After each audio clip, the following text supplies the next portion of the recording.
Jadi beda dengan sperma yang dikeluarkan malam ini, kemudian besok dikeluarkan lagi, kualitasnya tidak lebih baik dari sperma yang pertama, gitu ya. Jadi kesempatan itu sama aja.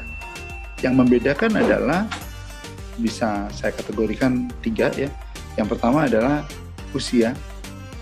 Usia yang lebih tinggi ya, yang lebih tua tentu lebih susah ya peluangnya, gitu. Jadi kesempatannya lebih sedikit. Kemudian mereka yang cadangan telurnya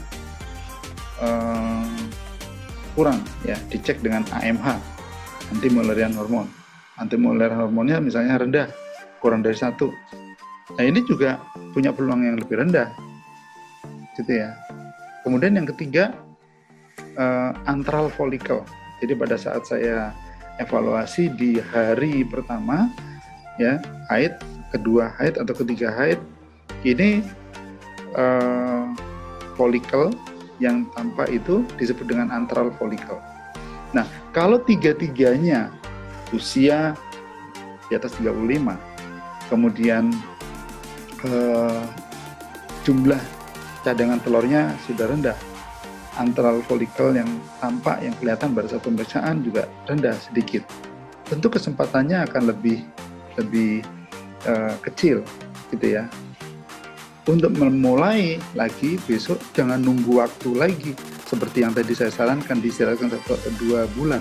Nggak bisa, kalau bisa ini sesegera mungkin karena waktu sangat berperan, gitu ya. Jadi mungkin saya nggak sependapat kalau misalnya dia mengikuti program hamil ya gagal, maka program berikutnya angka kegagalannya lebih tinggi. Saya pikir sih nggak begitu ya.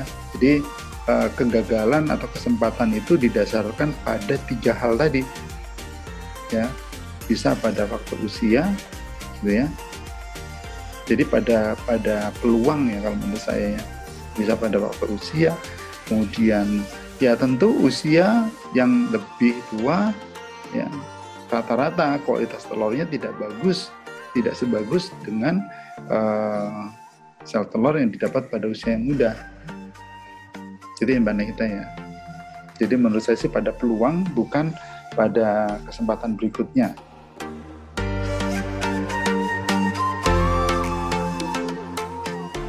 Jadi kalau menurut saya sih jangan menempatkan bayi tabung sebagai upaya terakhir, gitu ya.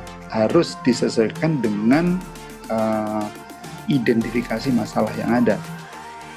Jadi kayak pasien saya kemarin, usia masih sangat muda, 23 tahun.